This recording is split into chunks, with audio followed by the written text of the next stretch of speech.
নমস্কার, দেখছেন talk to Bangla. আমি অভিষেক রয়েছে আপনাদের সাথে। এই মুহূর্তে জানাবো যে খবর, বীরভূমের মাটি কিন্তু আবারও খবরের শিরোনামে। তার কারণ বীরভূমের মাটিতে কোর কমিটির বৈঠক হলো, দেখা হলো অনুব্রত এবং কাজল শেখের, এবং সেই বৈঠকের পরও বেরিয়ে এসে তাদের মধ্যে যে বাদানুবাদ, তাদের মধ্যে যে একটা সম্পর্কে আমরা শুনতে পাচ্ছিলাম যে কোথাও গিয়ে সম্পর্ক শিথিল হয়েছে, সেটা কিন্তু এখনো পর্যন্ত যে ঠিক হলো তেমন কিন্তু কোনো ইঙ্গিত পাওয়া গেল না। তার কারণ অনুব্রত মণ্ডল কোর কমিটির যে বৈঠক ছিল, সেই কোর কমিটির বৈঠকে অনুব্রত মণ্ডল চেয়ারপারসন হয়েছেন এমন কথা বলছেন সেই কোর কমিটির ডাকা বৈঠকের যিনি আহ্বায়ক বিকাশ রায়চৌধুরী, এবং বীরভূমের বিকাশ রায়চৌধুরীর যে ডাকা বৈঠক, সেখানে কোর কমিটির বৈঠকে 5 জনের কোর কমিটির বৈঠক, একদম রুদ্ধদ্বার বৈঠক হলো 1 ঘন্টা ব্যাপী শনিবার, এবং সেখানে দুপুরবেলা কাজল শেখ থেকে শুরু করে যারা কোর কমিটির মেম্বার, অবশ্যই অনুব্রত মণ্ডল নিজে উপস্থিত ছিলেন, এবং সেখানে বৈঠক হলো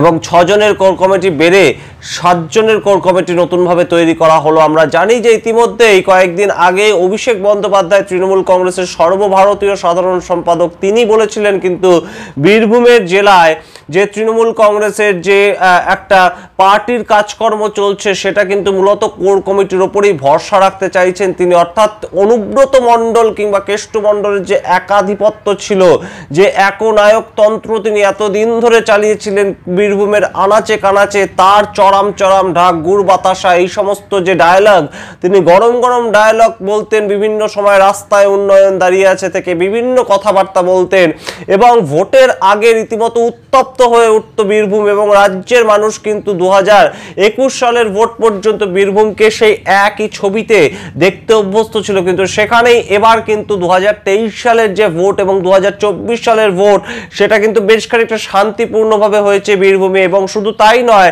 2024 সালের যে ভোট, সেই ভোটের পার্সেন্টেজ কিন্তু অনেকটা বেড়ে গিয়েছে। বোলপুর এবং বীরভূম এই দুটো কেন্দ্র থেকেই তৃণমূল কংগ্রেস প্রার্থী অসিত মাল এবং শতাব্দী রায় তারা জয়লাভ করেছেন।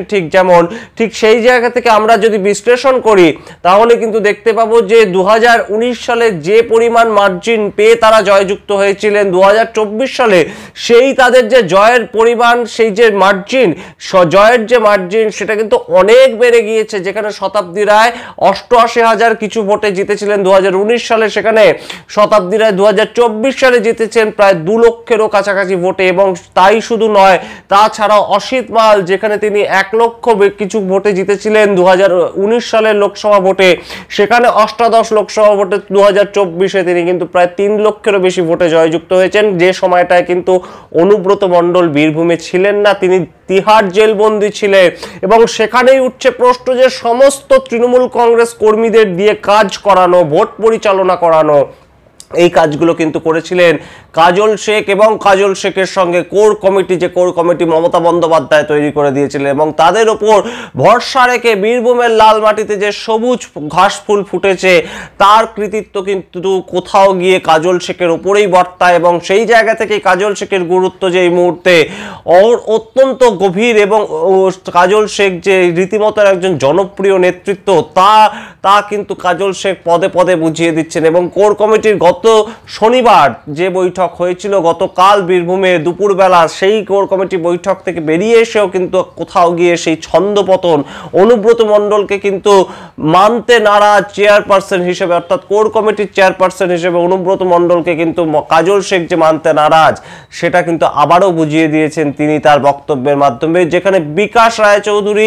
তিনি এই মিটিংয়ের আহ্বায়ক ছিলেন, তিনি বেরিয়ে এসে সাংবাদিকদের মুখোমুখি হয়ে বলেন যে অনুব্রত মণ্ডল এই কোর কমিটিতে তিনি চেয়ারপারসন হিসেবে থাকছেন। ঠিক সেই জায়গায় কাজল শেখের সঙ্গে যখন সাংবাদিকরা কথা বলতে যান এই মিটিং থেকে বেরিয়ে আসার পর, তখন কিন্তু কাজল শেখ সম্পূর্ণভাবে জানিয়ে দেন কোর কমিটিতে অনুব্রত মণ্ডল অবশ্যই আছেন, এবং বীরভূমে তিনি অবশ্যই একজন অভিভাবক তৃণমূল কংগ্রেসের। কিন্তু এই কোর কমিটির চেয়ারপারসন কিন্তু অনুব্রত মণ্ডল নন, এবং তিনি একজন সাধারণ সদস্য। 6 জনের কোর কমিটি 7 জন হয়েছে, এটা কাজল শেখ যেমন জানিয়েছেন, ঠিক তেমন ভাবে কোর কমিটির চেয়ারপারসন তিনি যে অনুব্রত মণ্ডলকে মানছেন না, সেটা কিন্তু জানিয়ে দিলেন আবারও কাজল শেখ। সুতরাং আমরা কিন্তু বুঝতেই পারছি যে বীরভূমের লাল মাটিতে তৃণমূল ঘাসফুল শিবিরের অভ্যন্তরে যে একটা দ্বন্দ্ব, সেটা কিন্তু এখনো পর্যন্ত মেটেনি এবং অভিষেক বন্দ্যোপাধ্যায় মমতা বন্দ্যোপাধ্যায়ের ইঙ্গিতে কিংবা অভিষেক বন্দ্যোপাধ্যায় মমতা বন্দ্যোপাধ্যায়ের বক্তব্যের মাধ্যমে হয়তো তারা একসাথে মিটিং করছেন, তারা হয়তো কোর কমিটির বৈঠক ডেকেছেন, তারা এক